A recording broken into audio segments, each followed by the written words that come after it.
সজীবম সদৈতম সবযুতম পরিজন সহিত কৃষ্ণ চৈতন্য দেবম রাধা কৃষ্ণ বালান সর্বললিতা শ্রীকান্ত হা কৃষ্ণ করুণা চন্দ্র দীনবন্ধু জগৎপতি গোপীশ গোপিকাকান্ত রাধাকান্ত নমস্তে তপ্ত কাঞ্চন বৈরাধে বৃন্দাবনেশ্বরী বিশ্বভারে প্রণামামি হরিকে বাঞ্ছাকল্পতরুভ্যশ্চ কৃপাসিন্ধু এব চ পতিতানাং পাবনেভ্যো সর্ববৈষ্ণবেভ্যো নমো নমঃ সংসার দবানল নিরল কল্পনায় তারণ্য ঘন ঘনত্ব প্রাপ্তস্য কল্যাণ গুণান বৈশ্য বন্দে গুরুচিতরণারবিন্দম যস্য প্রসাদ ভগবৎ সাধু যস্য প্রসাদন্ন গতিগুতপি ধ্যান তস্য বসস্য সশস্তি চন্দন বন্দে গুরুচিতরণারবিন্দ अजानुलंभित भावो कनकावतरो संकेतन कवितरो कमलाय काक्षो विश्वम्भरदिजवरजुग धर्मपालो नम जय प्रिय जगदकारी करुणावतारो नमोदिकाल सत्ताय जगन्नाथ सुताय स्वाभिकाय सपुत्राय सपुत्राय नमो जय रूप सनातन भट्ट रघुना जीव गोपाल भट्ट दास रघुनाथ এই ছায় গোছায় করি চরণবন্ধ যা হইতে বিঘ্ন নাশ অতিষ্ঠপুর এই ছায় গোছায় প্রভু মরে কর দয়া চরণে শরণ নিলাম দেহ পদ ছায়া সবাই সকল বৈষ্ণবে আমি করি নবদেগা কৃপা করে চরণ ধুলি ফিরে দিবেন আমার ইতাই বল হরি বল ইতাই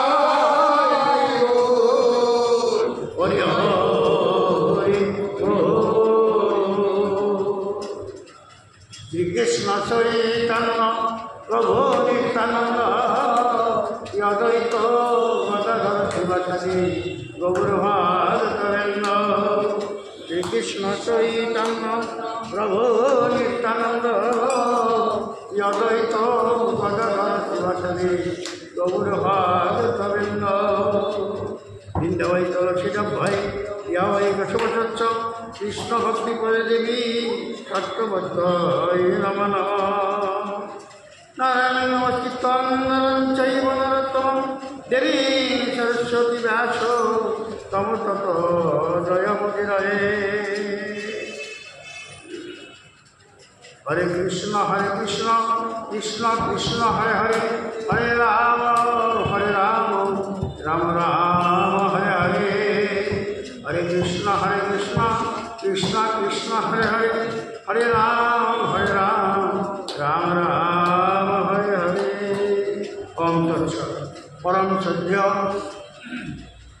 পরম আরাধ্য বৈষ্ণব মণ্ডলী কৃষ্ণভক্ত গৌরভক্ত তথা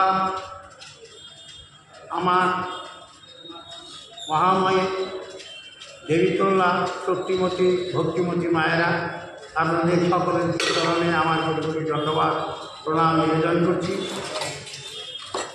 আজ আমরা হরিবসরে বসেছি হরিকথা আলোচনা করার জন্য। আমরা কি সত্যিকারের আমরা বদ্ধ জীব?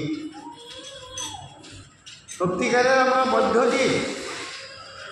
আমাদের মুক্ত হওয়ার মতো রাস্তা সম্মুখে খুব কম। কারণ আমরা বিষয় সংসার বিভিন্ন আবর্জনা বিভিন্ন গঞ্জনা ব্যঞ্জনা মাঝখান দিয়া আমাদের এই সংসারটা চলে। কাজেই আমরা সংসারে আবদ্ধ জীব, তাইতে বলে সংসারে বদ্ধ জীব বদ্ধ। কেন বদ্ধ? কার বদ্ধ? বদ্ধতা কার?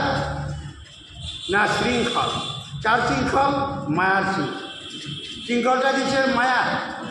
মায়ার শৃঙ্খলে আমরা সকলেই বদ্ধ হয়ে আছি, অর্থাৎ সেই বন্ধনে আমরা বন্দী। মায়ার শৃঙ্খল ছাড়া এই মায়ার শৃঙ্খলকে কর্তন করা এটা ব্যবস্থা, সেটা কৃষ্ণ চৈতন্য মহাপ্রভু তিনি করুণা করে কলিযুগের জন্যে কলিযুগে তিনি এসে কি দিলেন? নাম সংকীর্তন প্রদান করছেন।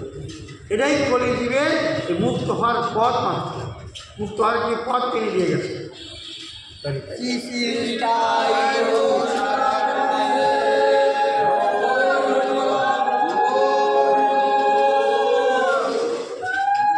আমাদের প্রভু স্বয়ং জনার্দন কৃষ্ণ জগতের জীবকে দর্শন করিয়ে গেলেন। কি দেখো যে আমিও জগতে অবতরণ করছি, আমি বৈকুণ্ঠের কৃষ্ণ আজ মর্তধামে আবির্ভূত হচ্ছে। বৈকুণ্ঠের কৃষ্ণ মর্তধামে আবির্ভূত হয়েছে। তবে কি আমি কেন আসলাম, কীভাবে আসলাম? না, যেমন জায়গায় এসেছি এমন একটা জায়গায় আমি পৌঁছেছি যেখানে আমার পিতৃ এবং মাতৃ শৃঙ্খল দ্বারা আবদ্ধ, অর্থাৎ মায়ার শৃঙ্খলে তারাও আবদ্ধ। আমরা সংসারের মায়ার শৃঙ্খলে আবদ্ধ। আর দৈবকী বসুদেব তিনি কী ছিলেন? তিনি ছিলেন লোহার শৃঙ্খলে আবদ্ধ। আর কৃষ্ণের জন্মটা কোথায় হয়েছে? সেই কারাগারের ভিতরে হয়েছে। আমাদের এই জগতের আবির্ভাব, আমরা জগতে যাচ্ছি, আমরাও তো সেই কারাগারের ভিতরেই আছি। কী কারাগার? সংসারের কারাগার। এই সংসারের কারাগারে আমরা সকলেই জন্মগ্রহণ করেছি। অতএব কৃষ্ণ আগেই লেগে গেছে যে আমি স্বয়ং ভগবান রূপে জগতে আবির্ভূত হলাম, তবু কিনে আছি কারাগারের মাঝখানে। ও জীব, তোমরাও জন্মগ্রহণ করবে ওই সংসার কারাগারের মাঝখানে। এই সংসার কারাগারের মাঝখান থেকে আমার বৈভব এবং মায়া শক্তির দ্বারা আমি সেই কারাগারে হইতে, সেই শৃঙ্খলিত কারাগার হইতে, বদ্ধ কারাগার হইতে আমি আমার স্বীয় শক্তির দ্বারা, আমার হস্তি শক্তির দ্বারা সেই ইয়েটা আমি মুক্ত করেছি। মুক্ত করে আমি আবার খোলাসাভাবে মুক্তভাবে আমি যশোদা মায়ের ঘরে জন্মগ্রহণ করেছি, বা যশোদা মায়ের ঘরে আমি লালন পালন করেছি। এখন লক্ষ্য করুন, আমরা সংসারে মায়ার কারাগারের ভিতরে জন্মগ্রহণ করি। আমরা বের হওয়ার পথ কবে করব? আমরা যদি বের হওয়ার পথ না করি তাহলে কারাগারে চিরদিন আবদ্ধ হয়ে থাকতে হবে। সেই পথটা কি? আমি সংসারের ভিতরে থাকবো, আর সংসার থেকে পার হওয়ার জন্য কৃষ্ণ চৈতন্য মহাপ্রভু যে পথ আমাদের দিয়ে গেছেন, সেই পথকে অবলম্বন করে হরিনাম সংকীর্তনের মাধ্যম দ্বারা আমি এই মায়ার শৃঙ্খলকে আস্তে আস্তে কর্তন করার জন্যে যত্ন করব। এই শৃঙ্খল যদি একমাত্র কাটার উপায় হরিনাম সংকীর্তন, ভগবত ভক্ত সেবা, সাধুসঙ্গ করা, সাধুসঙ্গ এবং হরি নাম সংকীর্তনের মাধ্যম দ্বারা এই মায়ার শৃঙ্খলটা আস্তে আস্তে কেটে দিতে পারে। তবে এবারে কী করে কাটবে? বলছে শৃঙ্খল লোহার শৃঙ্খলের ভিতরে বা লোহার একটা কারাগারের মধ্যে ছিলেন, সেখানটা মুক্ত হয়ে গেলেন বাইরে। আমরা এই সংসার কারাগারে আছি, এখানটা মুক্ত কী করে হব? না, সংসারে থেকেই যে মুক্ত হতে পারে। কীভাবে সংসারের ভিতরে যে মুক্ত হতে পারে? কারণ এই যে পৃথিবীটা আমরা যে আছি জগতে, জগৎটা কি? জগতের কিছু অংশ স্থূল, হ্যাঁ, আর কিছু অংশ জলচর, অর্থাৎ জল। স্থূল আর জল দুটা মিলে এই সংসার। এর ভিতরে কিছুটা জীব স্থূলে বাস করে, আর কিছু জীব জলে বাস করে, তাই না?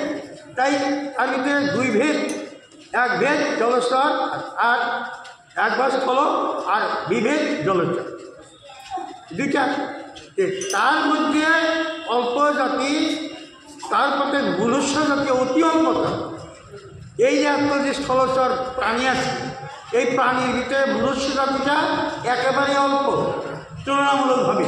কীট পতঙ্গ, স্থাবর জঙ্গল, জীব জানোয়ার, পশু পাখি, হ্যাঁ, গুল্মলতা, বৃক্ষ, এগুলোই তো জীব। এই জীবের ভিতরে, এক অসংখ্য জীবের ভিতরে মনুষ্য জীব খুব কম, বুঝলে? তাই মনুষ্য জাতি অতি অল্পতর। তার মধ্যে ম্লেচ্ছ, পুলিঙ্গ, বৈদ্য, সবর। তারপরে এবার চারটা বিভেদ আছে। ম্লেচ্ছ আছে, পুলিঙ্গ আছে, বৈদ্য আছে, সবর জাতি আছে। সবরাজের কাছে যেরকম জগন্নাথ বাধা ছিলেন, নীলকমল বাধা ছিলেন, আসলেন না? সেই সবর জাতি যে নিঃস্ব জাতি, সবর জাতিটা একেবারে নিঃস্ব জাতি। সেই জাতের ভিতরে নিঃস্ব জাতি, সেই সবর জাতি, তার কাছে নীলকমল বাধা ছিলেন। চিন্তা করছে, আর যিনি জগন্নাথ রূপ আসলেন। তাই চারিটা এত কি ম্লেচ্ছ, ম্লেচ্ছ তো দেখতে ম্লেচ্ছ শুধু তারা নয়, ম্লেচ্ছ আমাদের ভিতরেও আছে। আমরা যাদের যৌবন বলি, যাদের আমরা ম্লেচ্ছ বলি, শুধু তারাই ম্লেচ্ছ আর লবণ না, ম্লেচ্ছ লবণ আমাদের ভিতরেও যথেষ্ট আছে, বুঝলি, যথেষ্ট আছে। ওদিকে ম্লেচ্ছ, তারপরে এলেন পুলিঙ্গ, তারপরে সবর আর বুদ্ধ। হ্যাঁ, এই যে চারটি জাত। বুদ্ধিস্ট তাদের একটা কি আছে, বুদ্ধিস্টদের দৃঢ়তা আছে, ধর্মের দৃঢ়তা আছে।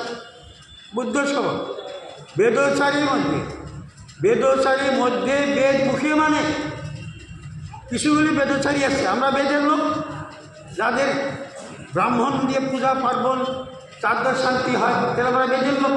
তাই বেদচারীর মধ্যে কিছু বেদ মুখে মানে, বেদ নিষিদ্ধ কর্ম করে, ধর্ম নাই। বেদের নিষিদ্ধ কর্ম করে যাচ্ছে, ধর্মটাকে পাপকে গুনছে না। হ্যাঁ, যেটা বেদে নাই সেটাও আমি করে যাচ্ছি। তাই বেদে যেটা নাই সেটা যদি আমি করি তাহলে পাপ হবে না? নাই। তাই কী করে যে বেদ নিষিদ্ধ কর্ম করে, পাপ নাহি বলে। ধর্মচারীর মধ্যে কত কর্মনিষ্ঠ। এই যে ধর্মচারী যারা, আমরা যারা ধর্ম ধারণ করে আসি, ধর্মচারীর মধ্যে কিছু কর্মনিষ্ঠ। কর্মনিষ্ঠ কি? ধর্মটা সবাই ধর্ম করে, আমার কী গো? সনাতন ধর্ম, মালা পড়ি না। ধর্ম সনাতন, মালা পরিধান করছি না, কিন্তু নামে তো আমি সনাতন। নামার কারণে আমি সনাতন। কোন সনাতন? যে চতুষ্পর্গ বৈষ্ণব ছিলেন যারা, সনাতন, সনন্দ, সনাতন, হ্যাঁ, এরা যে ছিলেন চারজন, তারই সনাতন ধর্মের ধর্মে আমরা। তার থেকেই এই লাইনটা আছে, সনাতন ধর্ম, শাশ্বত সনাতন যাকে বলে, যেটা ঈশ্বর প্রদত্ত। সেই সনাতন ধর্মের লোক আমরা সনাতন বলে মানি, কিন্তু কি সনাতন ধর্মের নিয়ম মানছি না, গলায় মালা পড়ছি না, তিলক বাদ দিলাম। মালাটা তো কম হচ্ছে, সনাতনীদের মালা গলায় থাকবে, এটাই কিন্তু আমরা নিচ্ছি না। তাই ওই বলছে কি যে ধর্মাচারীদের মধ্যে কিছু কর্মনিষ্ঠ, কিছু কিছু লোক কর্ম করে যান। কী করেন? মালা তিলক ধারণ করেন, মালা জপ করেন, নাম ধারণ করেন, পূজা পার্বণ করেন, গোবিন্দের সেবা দেন, গোবিন্দের কাজ করেন, হ্যাঁ, গোবিন্দের সাথে ভালোবাসা রাখেন। এরা এলেন কর্মনিষ্ঠ। তাই ধর্মচারীদের মধ্যে কিছু কর্মনিষ্ঠ, আবার কোটি কর্মনিষ্ঠের মধ্যে একজন জ্ঞানী শ্রেষ্ঠ। এই যে আমরা যারা কর্মী আছে, এই কর্মীদের ভিতরে কোটি কর্মীর ভিতরে একজন জ্ঞানী শ্রেষ্ঠ। একজন ব্যক্তি জ্ঞানের শ্রেষ্ঠ হয়। শ্রেষ্ঠ জ্ঞানী যারা, তারা কী দেখেন? সর্ব জায়গায় ভগবানকে দর্শন, সর্বজীবের সমদর্শিতা, সমস্ত জীবের ভিতরেই তিনি সমান দর্শন করেন, সমান দর্শন করেন। জ্ঞানী, যিনি জ্ঞানী ব্যক্তি, জ্ঞানীরা উদ্ভাসিত হয়েছেন, তিনি কোনো জীবের তুলসিতা, কোনো জীবের অহংকার, কোনো জীবের প্রতি দেশ, এগুলি কিচ্ছু করবে না, সকল জীবকেই সমান দর্শন করবে। এটা সমদর্শিতা। তাই কর্মজ্ঞানী। তাই বহু ধর্মচারীর মধ্যে একজন জ্ঞানী, আবার কোটি জ্ঞানীর মধ্যে একজন মুক্ত। এই যে জ্ঞানী যারা হয়, যারা জ্ঞান অর্জন করেছেন, বিশেষ অনুশীলন করে জ্ঞানকে যারা আহরণ করতে পারছেন, জ্ঞানকে যারা মনে ভিতরে গ্রহণ করে নিতে পারছেন, তাদের ভিতরে কি একজন মুক্ত। একজন মুক্ত কি? যার কোনো মুক্ত কোন ব্যক্তি, যার কোনো ক্ষেত্রেই দেশ নাই, কোনো ক্ষেত্রেই অনুকম্পা নেই, কোনো ক্ষেত্রেই তার তাপ নেই, কোনো ক্ষেত্রে দুঃখ নেই, কোনো ক্ষেত্রে সুখ নেই। হ্যাঁ, সুখ দুঃখ যার কাছে সমান, যার তাপ আর যন্ত্রণা যার কাছে সমান। হ্যাঁ, এই যে তিনি হলেন মুক্তজীব, যার ক্ষুধা তৃষ্ণার কোনো ধরনের ভাবধারা নেই। পেলেন না পেলেন নাই, হ্যাঁ, এমন ভাব যিনি আছেন, তিনি হলেন মুক্তজীব। তার কোনো ঘর সংসারের মায়ায় আবদ্ধ হয়ে থাকতে হয় না, মায়াতীত তিনি হয়। মায়াতীত হয়ে তিনি জগতে বিচরণ করে বেড়ান, তিনি হলেন মুক্ত। কোটি মুক্তর মধ্যে একজন বৈষ্ণব শ্রেষ্ঠ। এই কোটি মুক্তজন, বুঝলে, তার ভিতরে হয় একজন শ্রেষ্ঠ বৈষ্ণব। শ্রেষ্ঠ বৈষ্ণব একজন শ্রেষ্ঠ বৈষ্ণব হয়। শ্রেষ্ঠ বৈষ্ণব তাহলে এখন হিসাবটা করুন, আমরা সকলেই বৈষ্ণব। কতটুকু আমরা মুক্ত হয়েছি, কতটুকু আমরা জ্ঞান অর্জন করতে পারছি, কতটুকু আমরা কর্মনিষ্ঠ হচ্ছি, হিসাবটা মিলিয়ে নিতে হবে। তবু কি একটাই আপনাদের ভরসা, যে আপনারা সেই বৈষ্ণব পথ অবলম্বন করে আসেন, কর্মনিষ্ঠ হয়ে আছেন, কর্মনিষ্ঠ দিবে একদিন না একদিন মুক্তি প্রাপ্ত হবে। তাই বল হরি বল, রাধে রাধে। কর্মনিষ্ঠ দিবে একদিন না একদিন মুক্তি সে পাবেই পাবে। কাজে আমরা সেইভাবে কর্মনিষ্ঠ হয়ে আমরা কর্মে আগ্রহী আছি। একদিন কর্ম করতে জ্ঞান উদ্ভাসিত হবে, জ্ঞান উদ্ভাসিত হইতে হইতে তারপরে আমার দেহ হইতে সমস্ত ওই পুরুষ কালিমা ঘোষগুণ ব্যথা ভাবধারা এগুলো সব আস্তে আস্তে করতে হয়ে যাবে। তারপরে আমি কী হব, জ্ঞানী হব। তারপরে আস্তে আস্তে মুক্তির পথ সুগম হবে। মুক্তির পথ সুগম হলে একদিন আমি বৈষ্ণব, এই জন্মে না হলে পরজন্মে তো বৈষ্ণব হব। এই জন্মে যদি নাও পারি পূর্ণ বৈষ্ণব হব, পরজন্মে তো বৈষ্ণব হব। কাজে আমরা সকলে সেই পথ যদি তা না তা যদি আমরা সেই পথেই যদি না যাই, তবে কি আর বৈষ্ণব হওয়া যাবে? তবে কি জ্ঞানী হওয়া যাবে? তবে কি মুক্ত হওয়া যাবে? যাবে না। তবে কি একজন ধরে নৌকার পারে নদী পার হবে, তো নদীর পারে দাঁড়িয়ে আছে, বাঁধি আছে, নৌকাও আছে, সমস্ত কিছু ঠিক, কিছু কিছু প্যাসেঞ্জার উঠছে, কিন্তু আমি দাঁড়িয়ে দিলাম। আমি যদি নৌকায় না উঠি তবে ওপার যেতে পারবো? নদী পার হয়ে যাবে না, কারণ আমি উঠলাম না। ঠিক ওই রকম আমরা সনাতনী হইয়া সনাতন ধর্মের মতের ভিতরে যদি আমরা উদ্বুদ্ধ হইয়া সেই পথকে যদি অনুসরণ না করি, তাহলে ভবনদী পার হওয়া যাবে না। ভবনদী পার হওয়াটা যাবে না। তবে আমরা সেই পথ অনুসরণ করতে হবে। এই পথটা আমাদের সুগম পথ, এই হলেন মুক্তির পথ। এই যে বদ্ধদ্বীপ, এই যে শৃঙ্খলিত দ্বীপ, মায়ার শৃঙ্খলে আবদ্ধ আছে, মায়ার শৃঙ্খল আস্তে আস্তে করতেন হবে। এই জন্মে করতেন না হলেও এমন একটি জন্ম আসবে যে সেই জন্মে আপনি জন্মেই জ্ঞানী, জন্মেই আপনি মুক্ত, জন্মেই আপনি বৈষ্ণব। বুঝলেন? আপনার খোলাসা মায়ার শৃঙ্খলার আপনাকে তখন পাবে না। এক জন্মে মায়ার শৃঙ্খল কর্তন করা খুবই কঠিন। আরে আমরা সকলেই চিন্তা করব যে আমাদের এই জন্ম যাতে মায়ার শৃঙ্খল এক জন্ম না হয়, 5 জন্ম হলেও আমরা যেন মনুষ্য জন্মে আসতে পারি, মনুষ্য জন্ম ধারণ করি। আর মনুষ্য জন্ম ধারণ করে যেন বারবার অনুশীলন করে বারবার চেষ্টা করে যেন পূর্ণভাবে পূর্ণ বৈষ্ণব একদিন হতে পারি। এই জন্মে নয়, 5 জন্ম পরে হলেও হবে। এই যে একটা আনন্দ, এই একটা আনন্দটা নিয়ে আমরা বর্তমান চলছি। এইভাবে যদি চলে যায় মুক্তি একদিন হবেই হবে। ভগবান শ্রীকৃষ্ণ বলেছে, মদ ভক্তা না বিনশ্যতি, আমার কোনো ভক্তই কোনো সময় বিনাশ ঘটে না। বিনাশ যদি না ঘটে তাহলে পুনর্জন্ম হবে, পুনর্জন্ম হলে ভালো জায়গায় হবে, আর ভালো জায়গায় হলে সেখান থেকে বাকি যে জন্ম আমি যেহেতু এই জন্মে যতটুকু অগ্রসর হয়ে গেলাম, সেই অগ্রসর হওয়ার জায়গার থেকে আবার শুরু হবে, অগ্রসর হওয়ার জায়গার থেকে আবার শুরু হয়ে যাবে। সেখান থেকে আরও ওই জন্ম আরও অগ্রসর হয়ে যাবে। পরের জন্মটা এমন এক জায়গায় হবে যে আপনি জন্মে আপনার উদ্ধারের পথ সুগম হয়ে যাবে। কাজেই এক জন্ম হবে না, বহু জন্ম পার করতে হবে। প্রহ্লাদ, অর্জুন এরা সকলেই বহু জন্ম পার করে ভগবানকে লাভ করেছিলেন। তবে আমরাও ঠিক থাকবেন, এগুলি কথা আপনারা জানেন, তবু বললাম। এখন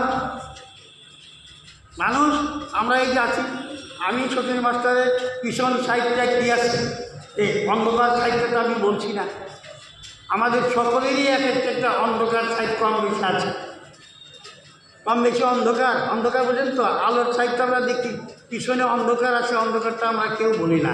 কোনো একটা সময় আমরা অন্ধকারে ছিলাম, হয়তো সেই অন্ধকার থেকে এখন বেরিয়ে আসছে, তাই না?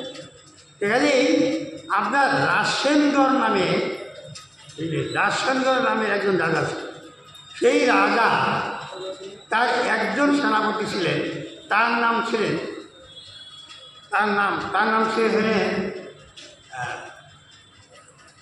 বরঘোলা।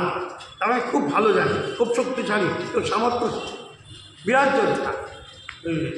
এই বরঘোলা হলেন সেনাপতি। এই মহারাজ বরঘোলার দিয়ে যুদ্ধ করার, কিন্তু দুর্ভাগ্য কি এই বরঘোলা এমনই নাস্তিক যে সে হরির নাম শোনা তো দূরের কথা, হরিনাম তার সামনে কেউ বললেও তাকেও বাড়তে যায়। এমন দুর্মুখ, এমন নাস্তিক এই বরঘোলার ভালো নাম ছিল অঙ্গদ।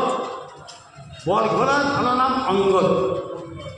হ্যাঁ, কিন্তু দেখুন তার ঘরে তার স্ত্রী এমনই কৃষ্ণ ভক্ত, এমনই হরিভক্ত যে তার হরিভক্ত হরির ভক্তিহীনভাবে একটা মুহূর্ত সে চলে না, একটা মুহূর্তও চলে না। তার পতিকে বারবার অনুরোধ করে, তুমি আমার কথা ধরো, তুমি কৃষ্ণ পূজন করো, কৃষ্ণ পূজন ছাড়া গতি নাই, গতি নাই, গতি নাই, তুমি কৃষ্ণ পূজা করো।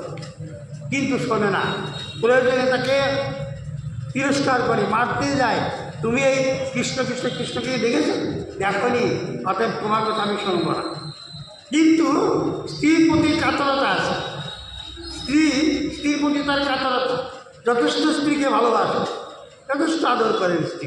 কিন্তু স্ত্রী কৃষ্ণ ভজন করে, উনি তা করেন না। স্ত্রী তার জন্য খুব দুঃখিত।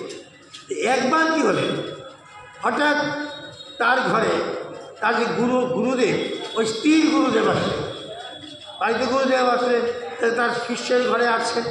তাই শিষ্যারই ওই অঙ্গদের স্ত্রী কী করেছে, তাকে ভালো করে ঘরের ভিতরে নিয়ে গিয়ে সেবা শুশ্রূষা ইত্যাদি অনেক কিছু যা কিছু করা দরকার, পূজা পার্বণ সব কিছু দিয়েছেন। গুরুদেব গুরু সেবা দিবে না, গুরু সেবা দিচ্ছে। এমন সময় এই অঙ্গ যাচ্ছেন, অর্থাৎ ওই সেনাপতি এসে বলছেন, তুমি কাকে ঘরে নিয়েছো? পরপুরুষকে তুমি ঘরে নিলে, তুমি পরপুরুষকে ঘরে নিলে, কোনোটা নারী, তুমি কোনোটা হয়ে গেছো। তুমি পতির কথা না শুনে পতি বিরুদ্ধ কর্ম করো, তুমি তো কোনোটা, তুমি বেশ্যা করলে। খুব কটূক্তি, খুব কী করলেন, তিরস্কার করলেন। তিরস্কার শুনে তার স্ত্রীর মনে এতটুকুই দুঃখ হলেন, মহা দুঃখ আসলেন। আর ওই যে গুরুদেবকেও ভর্ৎসনা করলেন, ওই অঙ্গদ গুরুদেবকেও ভর্ৎসনা করলেন। বাড়িতে গৃহস্থ নাই, মালিক নাই, তুমি নারী সম্মুখে এসেছো, আবার ঘরে গিয়ে বসে গল্প করছো, গল্প করছো, কোনো লজ্জা করে না? বিভিন্ন ধরনের তিরস্কারমূলক কথা। ওই গুরুদেব খুব মনে আঘাত পেলেন, কষ্ট পেলেন। গুরুদেব মনে দুঃখে আর দেরি করলেন না, চলে গেলেন। এই যে গুরুদেব যখন চলে গেলেন, তখন ওই অঙ্গদের স্ত্রী রোদন করছে, কান্না করছে। এই কি তোমার লীলা প্রভু, এই কি তোমার লীলা, এই কি তোমার লীলা প্রভু, এই কি তোমার লীলা।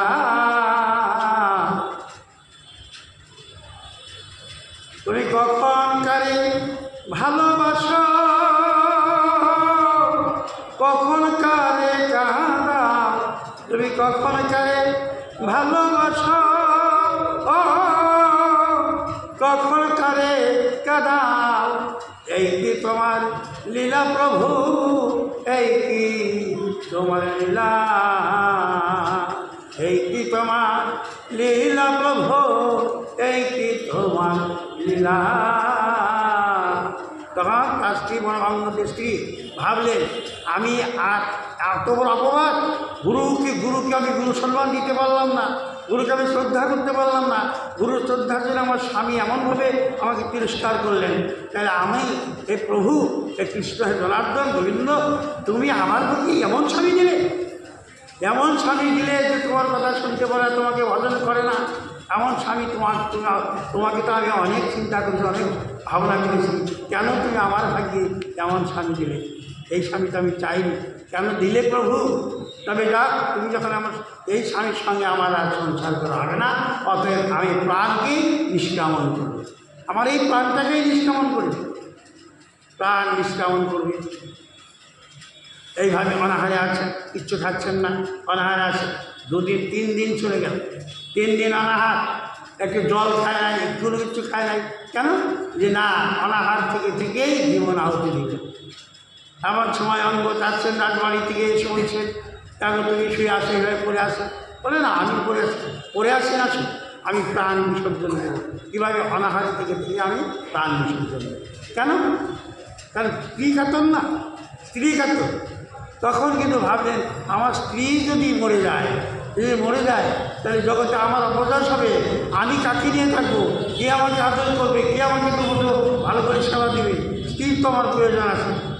তখন স্ত্রীর কাছে বললেন, দেখো তোমার আমি দরকার হলে আমি তোমার পায়ে ধরি, তুমি তবু এমনভাবে অনাহারে তুমি মৃত্যুবরণ করো না, তুমি যা বলবে আমি তাই করব, তুমি যা বলবে আমি তাই করব। তখন বলে, তুমি যদি তুমি সেটা কথা দাও তাহলে আমি যা বলবো তুমি তা করবে, আমি যা করতে দেবো তা তুমি করবে, আমি যেখানে যাই তুমি সেখানে যাবে। বলে হ্যাঁ তাই হবে, তুমি তবু রাগ নিবারণ করো, আহার করো। আমি বলে তার কথা শোনাই, আগে তুমি কৃষ্ণ ভজন করতে হবে, কথা দাও, কৃষ্ণ ভজন করতে হবে, কথা দাও। ঠিক আছে আমি কথা দিলাম, আমার গুরুর কাছ থেকে তোমার দীক্ষা গ্রহণ করতে হবে। ঠিক আছে তোমার গুরুর কাছ থেকে আমি দীক্ষা গ্রহণ করব, আমার গুরুটা বাক্য করে সে বাক্য তোমাকে মানতে হবে। ঠিক আছে আমি মানুষ। এইভাবে তখন সব কিছু হয়ে গেলেন আলোচনা। তখন সেবা করলেন, তাকে বলে তোমার গুরুকে তাহলে আহ্বান করো। গুরুকে আহ্বান করলেন, গুরু আসলেন। আসার পরে গুরু বললেন, না একে আমি দীক্ষা দেব?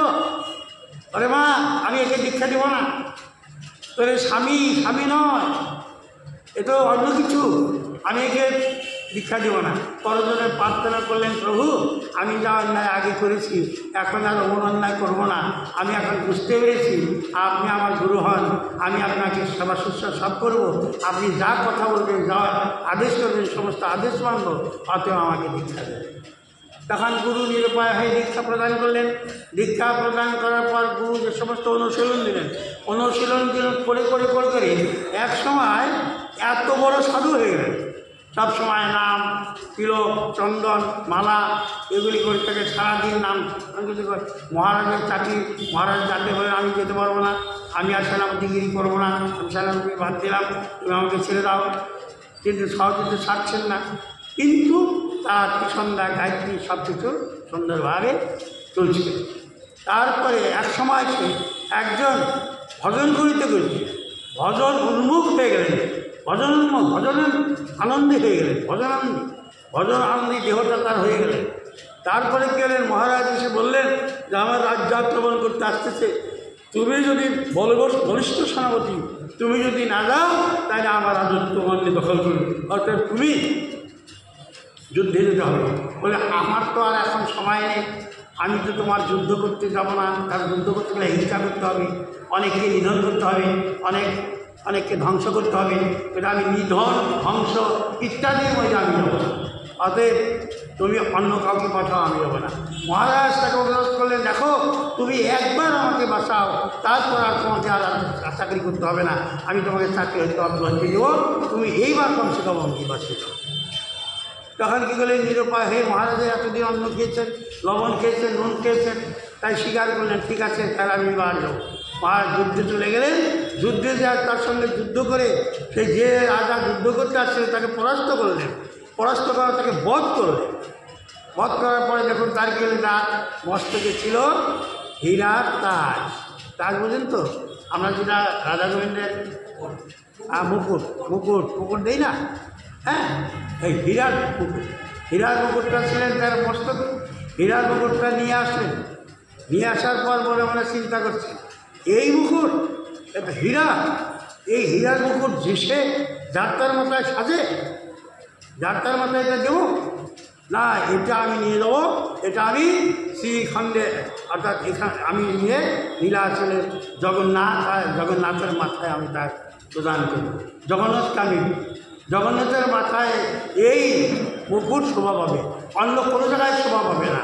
কাজে আমি আজ হইতে আমি কী করলাম, সংকল্প করলাম এই মুকুট আমি জগন্নাথকে দিবই দেবো, প্রাণ গেলেও আমি মহারাজকে এই মুকুট দেবো।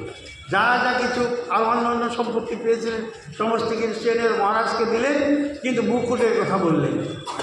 আর সেখানে অন্যান্য সৈন্যরা ছিলেন, তারা জানতে পারে মহারাজকে বলে, মহারাজ যে এই হীরার মুকুট পেয়েছেন, এই হীরার মুকুট তো আপনাকে দিল না, অঙ্গদ হীরার মুকুট নিয়ে চলে গেছে। মহারাজ রূপ পাঠালেন, অঙ্গদ তুমি হীরার মুকুট এনে দাও। অঙ্গদ বলছে, আমি হীরার মুকুট দেবো না, হীরার মুকুট যার তার মাথায় শোভা পায় না, এটা একমাত্র জগন্নাথের কপালেই শোভা পায়, এই জগন্নাথের কপাল আমি বলব, আমি কাউকে প্রাণ যায় যাবে। মহারাজ বহু সমাধি করেও যখন দিতে পারলেন না, তখন এ চিন্তা করলেন আমার আর দেরি, অঙ্গদ চিন্তা করলে আমার আর দেরি করা চলে না, এই মুকুট নিয়ে আমি এখনই নীলাচল ধামে চলে যাব, জগন্নাথের কপালে আমি পরে। এই ভাবনায় যখন গেলে সংবাদ পেলেন মহারাজ যে অঙ্গদ আর সেই হীরার মুকুট নিয়ে চলে যাচ্ছে, হ্যাঁ চলে যাচ্ছে, পালাচ্ছেন। এই কথা যখন সংবাদ পেলেন মহারাজ 500 সোর পাঠালেন। সোর বুঝলেন তো? সৈন্য 500 সোর পাঠালেন, সৈন্য পাঠালেন, লোকে ধরে আনো, যদি আপসে মুকুট দিলে তো দিলে তার মুন্ডচ্ছেদ করে হলেও মুকুটটা নিয়ে আনি, আপস যদি দেয় তাকে ছেড়ে দেওয়া যায়, আর যদি আপসে নেবে মুন্ডচ্ছেদ করে। সমস্ত সৈন্যগণ দৌড়িয়ে চলে গেলেন। এক সময় তাকে ধরে ফেললেন, ধরে যখন ফেললেন চারদিক দিয়ে বললেন, তখন শহর বলি এখন উপায় নেই আমাকে তো নয় মারবে, এরা পারবে। তারা বলছেন তুমি হয় মুকুট দাও, না হলে তোমার গর্দন দাও, আর তুমি মুকুট দিবে তোমার গর্দন নেই। এই যখন বললেন তাকে সর্বনাশ, তখন বলি যে তোমরা এখানে বসো, এই গাছের নিচে গাছটা আছে এখানে বসো, এই পুষ্করিণীতে আমি স্নান করবো, শ্রীহরিকে আমি পূজা দিব, শ্রীহরিকে পূজা দিয়ে তারপর তোমাদের মুকুট আমি দিয়ে দেব। তাই অঙ্গদ আজ জলে নেমেছেন, জলে নেমে স্নান আন্নি করে কৃষ্ণকে উপাসনা অর্থাৎ জগন্নাথকে পূজা দিয়েছেন, জগন্নাথকে উপাসনা করে বলছেন, রোদন করে কান্না করে নয়ন করেছে যে প্রভু তোমার জন্য এই হীরার মুকুটটা এনেছিলাম, তোমার কপালে পরাবো, কিন্তু দুর্ভাগ্য আমার অসুরের তাপে আমি রাখতে পারলাম না, তোমাকে পড়াতে পারলাম না, আমার জীবন ব্যর্থ হলো, আমি ব্যাকুল হয়ে গেলাম। প্রভু আমি তবু অসুরদের হাতে এই মুকুট দেব না, আমি এই সরোবরের ভিতরে আমি ছুঁড়ে মারব। এই কান্না করে অনুরোধ করে প্রার্থনা জানিয়ে, রোদন করে প্রার্থনা জানিয়ে তখন মুকুটটাকে ছুঁড়ে মারলেন। কোথায় মারলেন? সরোবরে, যে সরোবরে স্নান করছে সেই সরোবরে ছুঁড়ে মারলেন। ছুঁড়ে মারার পর সন্ধ্যারা হায় হায় করে হাড়ি কী করল, এই মুকুটকে ছুঁড়ে ফেলল সরোবরের ভিতরে। তখন তার ভিতরে যারা বড় যে বাকুমার ছিলেন শোয়ারের ভিতরে, এই শোয়ারে বলে নেয় রাখো, ও তো চলেই গেছে, মহারাজ মুকুট পাবে না, আমরা যারা সন্ন্যাসী জল সেঞ্চন করবো, সেঞ্চন করে মুকুট বের করে মহারাজকে আর দেবো না, আমরা সকলে ভাগ করে নেব। এই বুদ্ধি করে কী করলেন, সেখানে অনেক কারুকার্য করে জল সরালের, বুঝতে পারেন কী কী সরাইছে, জল শুকিয়ে ফেললেন, কাদা বেরিয়ে গেলেন, কাদা খুঁজতে লাগলেন, কাদা তুলতে লাগলেন, খুব খোঁজাখুঁজি করতে লাগলেন, কিন্তু মোটুক পাওয়া গেল, মোটুক নাই। আর এইদিকে অঙ্গদ কাঁদতে রোদন করতে করতে জগন্নাথের নাম স্মরণ করে বলছিল, প্রভু জগন্নাথ তোমাকে আমি পড়াতে পারলাম না, আমি খালি হাতেই যে তোমাকে দর্শন করব এই ক্ষমতায় দেখলাম, আমি সংসার ত্যাগ করে এসেছি, বাড়ি এলাকে ছেড়ে এসেছি, তোমার নামে আমি ডুব দিয়েছি, কিন্তু এখন আর আমি কিছু হাঁটবো না, তুমি আমাকে কৃপা করো, তুমি আমাকে দর্শন দিও প্রভু, আমি তোমাকে মুঠো পড়াতে পারি, এটাই আমার সর্বদুঃখ রয়ে গেল। জগন্নাথের পায়ে দিয়ে গেছেন। এইদিকে কী হলেন, যখন তারা মুটুক পেলেন না সোয়ারিগণ, মহারাজকে সঙ্গে মহারাজ মুটুক পাওয়া গেল না, সরোবরের ভিতরে ডাল দিয়ে ঢেলে দিয়েছিলেন, অর্থাৎ ডাল মানে ঢেল দাও, ডাল করে ফিরেছেন, পাওয়া গেল না, এখন আর কী করে, মহারাজ বলে না পাওয়া যদি গেল না তাহলে আর কী করা যাবে, এটা শান্ত হলেন। আর এইদিকে যে জগন্নাথের পায়ে যা পুষেছে, সকালবেলা যখন সব পূজারীরা যখন উঠছেন, উঠে দর্শন করি যে ইয়ের মাথায় জগন্নাথের মস্তকে কপালে হীরার ওই মোটু জল করছে, তার জ্যোতিতে সমস্ত জায়গা আলোকিত করেছে, এত জ্যোতি। পূজারীরা বলে এই মোটু তো ছিল না, জগন্নাথ এই মোটু কোথায় পেল, কে দিলে? হ্যাঁ, এটা অনেক দামি হীরার, ডায়মন্ডেরই অনেক দামি মতো কে দিল। জগন্নাথের কাছে যায় সব পূজারীরা দর্শন করলে, জগন্নাথকে বলে প্রভু তুমি আবার এই নতুন কোত্থেকে পেলে? জগন্নাথ ওখানে বাণী প্রকাশ করলেন, দেখো আমার একজন ভক্ত আছে, তার নাম অঙ্গদ, সেই অঙ্গদ ভক্ত আমাকে এই হীরার মোটক পরেছে, সেই পরেছে, তোমরা তাকে খুঁজো আর নিয়ে এসো, সে দর্শন করুক আমি তার মোটক করেছি, আমি যে তার মোটক করেছি তা সে দর্শন করুক। তাই পূজারীরা তখন কী করবেন, অঙ্গদ কোথায়, অঙ্গদকে অঙ্গদকে অঙ্গদকে খোঁজাখুঁজি করতে করতে করতে করতে একে দূরে যা অঙ্গদকে পেলেন। বলে অঙ্গদ কেন, অঙ্গদ কেন? বলে আমার নামটাই অঙ্গদ বলে, মানে তুমি অঙ্গদ। চলো, জগন্নাথ তোমাকে ডাকছে। আসলে দেখি যে অঙ্গদ দেখে যে জগন্নাথের কপালে সেই হীরার মুটু জগন্নাথের কপালে আছে। দর্শন করে তিনি বলেন, প্রভু তোমার লীলা এই লীলা, সেই আমি কোথায় সরোবরে নিক্ষেপ করেছি সেটা তুমি স্বয়ং হস্তে নিয়ে এসছো, তুমি নিয়ে এসে তুমি নিজে হস্তে মধুক করেছো। আর নামটা দিয়েছো কার? অঙ্গদ পরিয়েছি, অঙ্গদ পরিয়েছে এই নাম দিয়েছো। প্রভু তোমার কৃপা যার হয় তার যেমনই হয়, আমি তোমার কৃপা প্রাপ্ত হয়েছি। প্রভু আমাকে তুমি আরেকটা কৃপা করো, কি আমি জানো আর কোনোদিন তোমার এই শ্রীচরণ পদ্ম ছেড়ে আমাকে যেন কোনোদিন আর ফিরে যেতে না হয়। আমি যেন এই জগতে ঘুরে বেড়াতে পারি, তোমার শ্রীপাদ পদ্মের নাম স্মরণ করি আমি যেন জগৎ ঘুরতে পারি, এই কামনা তুমি আমাকে এই আশীর্বাদ করো, এই কামনা তোমাকে করলাম। জগন্নাথ ততস্থ বললেন, আজ অদ্যাবধি সেই জগন্নাথের সেই অঙ্গদের মুকুটটা কখনো কখনো পর্বে পর্বে পরিহিত হয় জগন্নাথ, কখনো কখনো পর্বে পর্বে মানে কোনো অনুষ্ঠান, কোনো পর্ব অনুষ্ঠানে ওই মুকুটটা ব্যবহৃত হয়ে আসে। আজও জগন্নাথের সেই মুকুট আছে। যা হোক তাই জয় হোক। আজকের সময় অনেক বেশি করে কাটালাম, তাই না? টাইম নাই আজকের ভাগবতে। এখন কথাটা হলো কি, তাৎপর্য মহত্বটা কি? এই কথাটার, এই গল্পটার মহত্ব কোথায়? যে মানুষ একদিন আগে যাই থাক না কেন, সেটা বাদ, সে যখন থেকে সে ভজন আনন্দে আসবে, ভজনের ভিতরে যিনি প্রবেশ করবে, আস্তে আস্তে তার পূর্ণ দোষ ক্লোশ কালিমা সব বিগত হয়ে যাবে, কিছুই থাকবে না। সে তখন কী হবে? একজন সদ্য সাদা সিদ্ধ পুরুষ, সে একজন মহৎপুরুষ, মহত্তত্ব তার ভিতরে আসবে, সে মহত্তত্ব জ্ঞানী হবে। কাজেই আমরা আগে কী করেছি, আমার পিছর দিনটা কী ছিলেন, অতীতকালটা কী ছিলেন, সেটা আমাদের দর্শনীয় নয়। সামনের দিকে ধাপে ধাপে এগিয়ে যান, সামনের দিকে আপনি বলুন, গোবিন্দের চিন্তা করুন, গোবিন্দের কৃপা হবে, আপনার পথ সুগম হবে।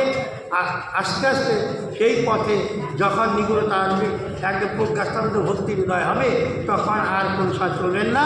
জয় নিতাই জয় গৌর, জয় নিতাই জয় গৌর, কৃষ্ণ নিতাই গৌর।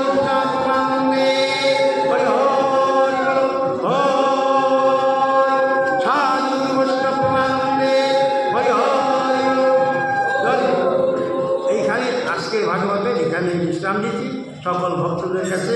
আজকের ভাগবতের ঘুরতে আমাকে এখানে বিশ্রাম, আপনারা কীর্তন করুন। জয় নিতাই জয় গুরু।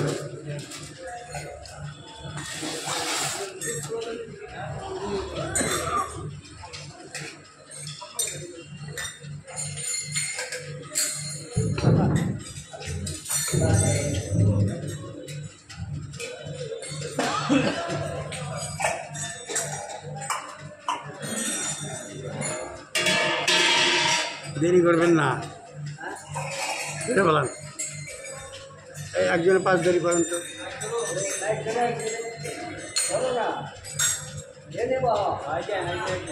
না ধরে যদি এদিকে দেন, কেউ না দিলে এদিকে দেন। আচ্ছা হবো না, মনোরঞ্জন তুমি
Thank you.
তিনটে করে হয় না। ঠিক আছে